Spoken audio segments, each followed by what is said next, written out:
Extremely dangerous Category 4 Hurricane Michael is closing in on the Florida Panhandle. I'm Mike Nasa with the latest on this very powerful hurricane.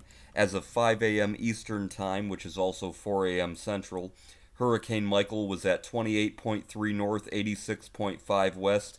Winds were up to 140 miles per hour. That is a Category 4 hurricane wind speed. And the pressure has been dropping precipitously down to 943 millibars.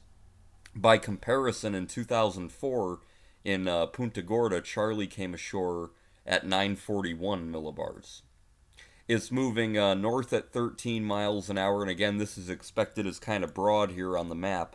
But you can see landfall later, early this afternoon, maybe mid to late afternoon, somewhere in the general vicinity of Panama City, but again, it could be a little to the west, a little to the east. Tropical storm force winds are just impinging along the Florida coastline.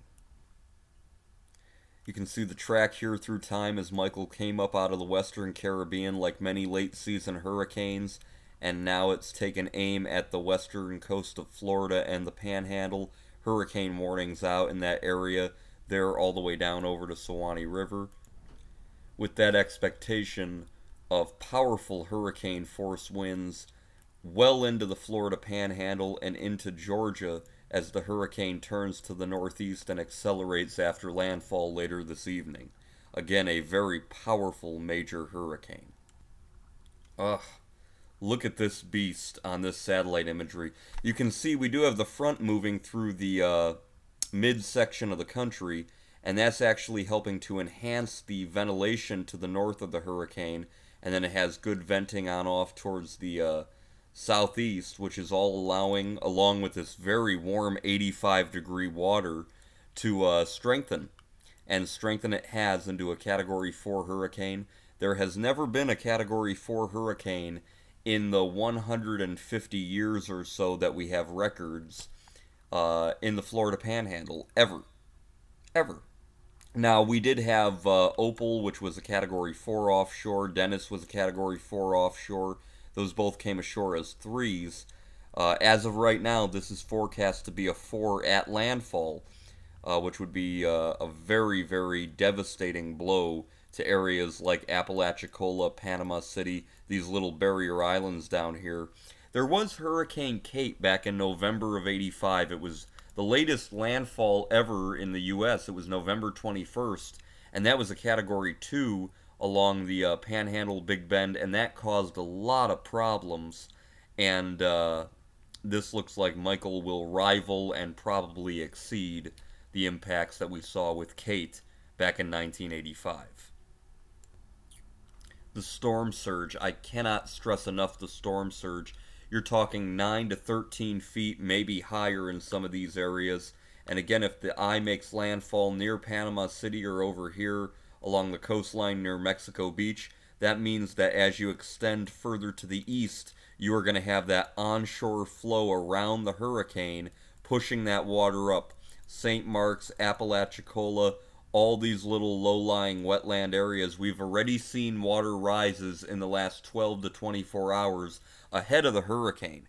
You have a landfalling Category 4 hurricane with those winds gusting into the 150s, pushing water in, as well as wave setup, the waves on top of the surge, and that's going to be very devastating where landfall occurs and to the east, which is why areas here of the Big Bend of Florida are under such risk for severe storm surge flooding. If you're in Tallahassee, even areas of southern Tallahassee, be on the lookout.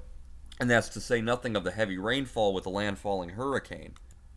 Now, while this shouldn't be a Florence type situation where it sits and spins, you're already getting pounded with heavy rain.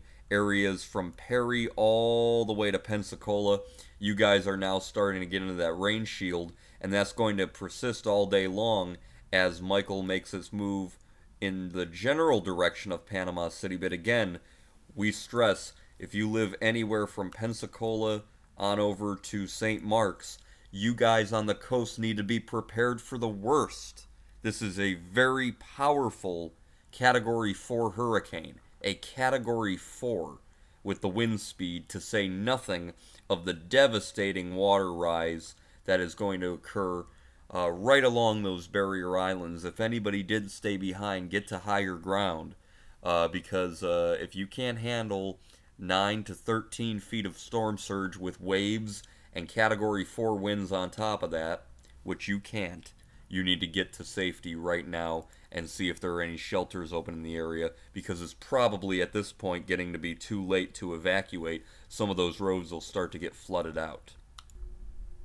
Again, I'm not trying to be alarmist, but we do have a Category 4 hurricane just hours away from a Florida Panhandle landfall. By the way, the Air Force is doing a great job. The hurricane hunters, all the aircrafts, zigzagging around Michael, trying to figure out just how powerful he is. And again, they've been reporting a lot of strong winds. There's been a lot of reported lightning in the eye wall, too, which is a sign of systems really cranking up. And we'll see if that persists or if it goes away. Nevertheless, just a very powerful day headed for the Florida Panhandle with the upcoming landfall of Hurricane Michael. From the National Hurricane Center, the key messages with Michael: number one, the storm surge, life-threatening, likely along the coast of the Panhandle, Big Bend, and Nature Coast. And we have a storm surge warning in effect. Again, they're expecting the worst between Tyndall Air Force Base and Keaton Beach, up to 13 feet perhaps of inundation. Very, very devastating if that occurs. Number two, Michael is likely to produce potentially catastrophic wind damage where that core moves ashore. A 145 mile an hour hurricane is the same intensity that Charley was in Punta Gorda. When you have 140 to 140 sustained, you get gusts towards Category 5 strength. Should Michael maintain that intensity into the coast, then right at the coast in the Panhandle, in that core, you will have devastating winds. And they will extend hurricane force winds inland to southern Georgia, southeast Alabama, as the hurricane accelerates to the northeast. Number three, heavy rainfall, flash flooding, Florida Panhandle, Big Bend, all the way into Georgia, the Carolinas, and Virginia. That's why we have those tropical storm warnings and tropical storm watches, rather, up for North Carolina, because those tropical storm conditions are going to affect the coastline, because Michael is a Category 4 and will be accelerating. So even though it weakens as it moves over land, when they lose that energy source of hot, warm ocean water, it's still going to have a lot of strong gusty winds with it. You can see Hurricane Michael on that fast approach there to the Panhandle. There's the trough moving through the midsection of the country. You can see Michael's vented here in both directions over very warm water, and that's why it's kind of tightening up like an ice skater when she spins right at the end and gets real tight, moving all her arms in and all that. That's what happens with some of these hurricanes, where it's getting just perfectly squeezed between that front to the north and then favorable outflow on the southeastern side, and that ventilation on off towards the north and on the southwest side.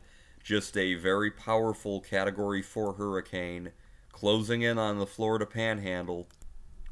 All preparations to protect life and property should be rushed to completion. If you are in low-lying areas of the barrier islands, be ready. This is going to be an extremely dangerous Category 4 Hurricane Michael, taking aim right now, just hours away from landfall in Florida.